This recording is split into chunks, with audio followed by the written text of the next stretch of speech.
Hello everyone, welcome to my new video. सबैजना सन्चै हुनुहुन्छ होला, हामी पनि सन्चै छौँ। यो चाहिँ 2-3 दिन अगाडिको भिडियो थियो अनि मैले एडिट गर्न पाएको थिएन अनि त्यस्तो एकदम त्यही भिडियो नै छ, भिडियो नै गर्न छ भनेर चाहिँ अब यो यत्तिकै रमाइलोको लागि सम्झनाको लागि मात्रै राख्न खोजेको। हामी चाहिँ यहाँ 2जना भएर शान्ति कुण्डदेखि भैरवातिर लाग्यौँ। हामी चाहिँ देवीनगर बसी अनि म चाहिँ त्यहाँ शान्ति कुण्ड मलाई लिन आएँ अनि त्यहाँबाट हामी लाग्यौँ। अनि मैले त्यो सल नभेटेर पहिला सल लिएर गएँ भाउसँग मागेर अनि हामी गयौँ भैरवा। हामी भैरवा चाहिँ आज हाम्रो परिचय कार्ड आएको थियो। परिचय कार्ड लिन कको हो हेर्न सक्नुहुन्छ। बाटो कति राम्रो हो, बुटोलतिरको फेरि बाटो सल्लै के अरे सम्म भएर पनि होला, जताततै आनन्द आउँछ। ठिक्क अहिलेको मौसम चाहिँ ठिक्क छ नि त, फेरि त्यस्तो गर्मी पनि छैन, एकदम जाडो पनि छैन, त्यही भएर ठिक्क मौसम लाग्यौँ हामी यहाँ भैरवाभित्रतिर पुगिसक्यो। मैले बिचमा भिडियो चाहिँ गरेन, अनि भैरवाको भित्रको चिडियो कार्यालयतिर जाँदै थिएँ। त्यहाँ सोध्दै गएँ, मैले एकचोटि त गएँ, म कन्फ्युज भएँ कि कुन गल्लीबाट छिर्ने भन्ने कन्फ्युज भएँ।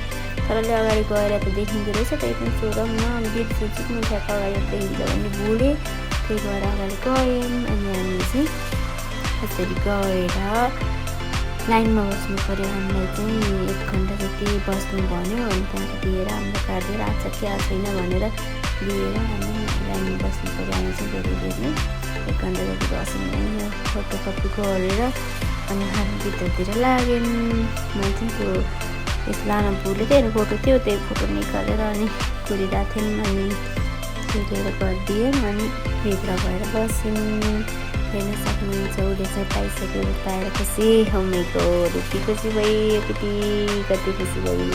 मैले नि पाएँ अनि पाएर लिएर हामी चाहिँ गयौँ। 2जना गर्दै हाम्रो चाहिँ परिचय कार्ड आइसक्यो हाम्रो। मेरो चाहिँ 1 वर्षमै आयो, म कति लक्की छु हेर्न सक्नुहुन्छ। 1 वर्ष ठ्याक्क मैले चैतमै गराएको थिएँ, ठ्याक्क 1 वर्ष नि पुरानो हुँदै मेरो आयो। अनि हामी खाजा खान गयौँ, मोमो खायौँ अनि मोमो अनि बिरयानी खाएर हामी त्यहाँदेखि फेरि निस्क्यौँ। मेरो फोन आएर फोनमा कुरा गर्दै थिएँ म चाहिँ, अनि त्यो बिरयानी पनि आयो अनि हामी लाग्यौँ।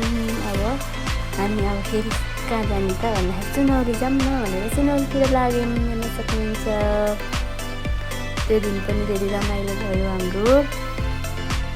धेरै पछि मेरो दृष्टिसँग भेट भयो अनि हामी गयौँ। हामी चाहिँ छोटो त्यस दिन मात्रै त अघिल्लो दिन होइन, हामी त्यस दिन भेट्यौँ अनि अर्को दिन एकछिन भेटेर अनि धेरै बेर पनि बस्न पाइएन सँगै। त्यसपछि हामी सुनौलीतिरबाट निस्केर सुनौलीतिर लाग्यौँ।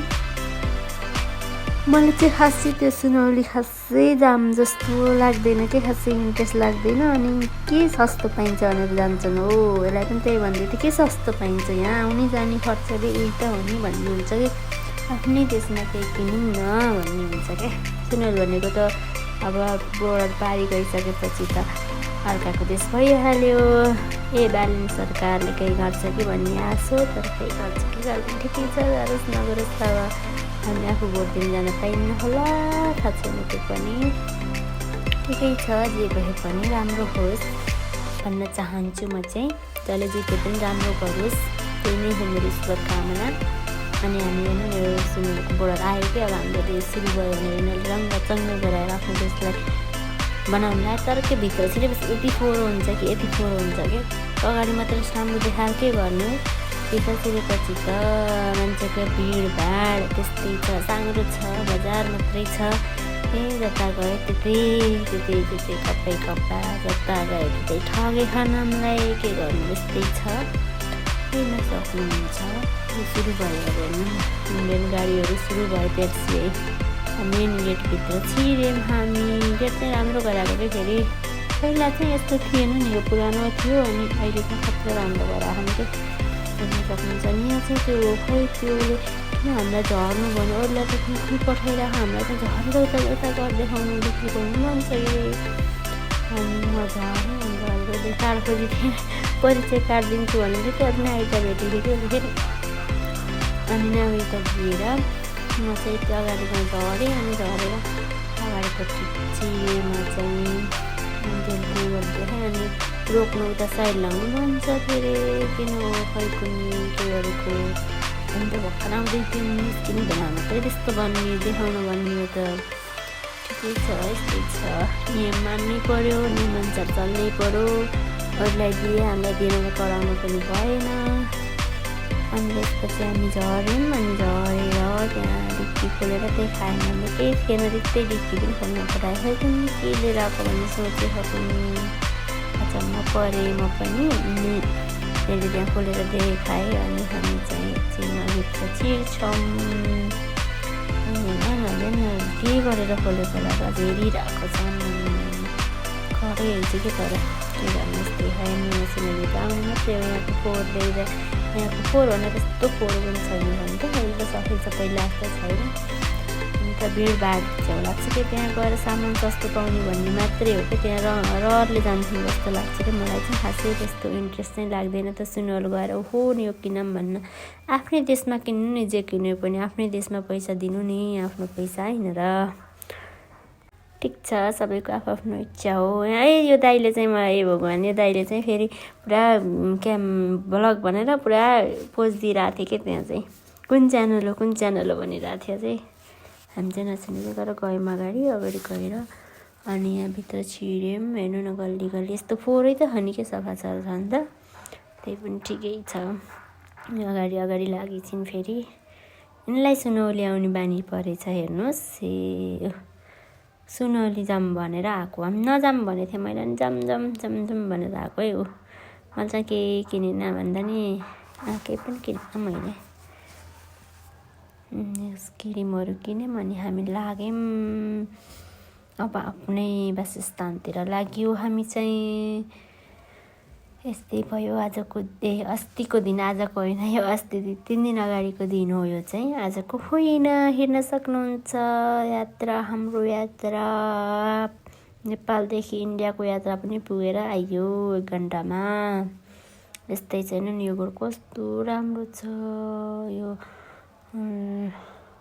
यहाँ चाहिँ पुलिसहरूले रोकिरहेको थियो हामीलाई अनि पुलिसहरूले रोकिरहेको थियो यहाँ अनि भिडियो डिलिट गर्न पठाएको थियो त्यहाँ पछाडि चाहिँ डिलिट गर्न पठाएर हामीलाई फेरि अचम्म लाग्यो कि अनि किन आइचर तिनीहरूको खै के थियो कालो धन्दा गर्न लाथ्यो कि के गर्न लाथ्यो कुनै त्यहाँबाट भिडियो रिसाइकलमा गएर पनि डिलिट गर्नु भनेर त्यहीँ रोकेर अनि डिलिट गर्न पठाए अब गर्नुहोस् अगाडि जानुहोस् भिडियो गर्दै जानुहोस् भनेपछि चाहिँ हामी भिडियो गर्दै आइयो उनीहरूले नभने पनि त गर्थ्यौँ नि हामीले भिडियो गर्न त ठिकै छ यस्तै छ सबैले आफ्नो रुल्स अनुसार चल्नै पर्यो के गर्नु हामी दुईजना चाहिँ यसरी मुख फुलाउँदै हिँडेछौँ हेर्नु न त्यहाँ धुवा यहाँ चाहिँ यहाँ के को धुवा लाग्छ आगो लाग्छ भिडियो गराउँछु रोक भनेर गएको त लास्टमा त त्यो फोहोर जलाएर आएछन् कि यति हाँसो लाग्यो नि हामीलाई फन्नी भयो नि त त्यो भने यहाँ बिनाजलाई पनि देखाउँदैछु अझै बिनाज भिडियो कलमा हुनुहुन्थ्यो नि त म आफै 2टा मोबाइल छोपेर यहाँ बिनाजलाई पनि हेलो गर्नु भन्दै देखाउँदैछु अझै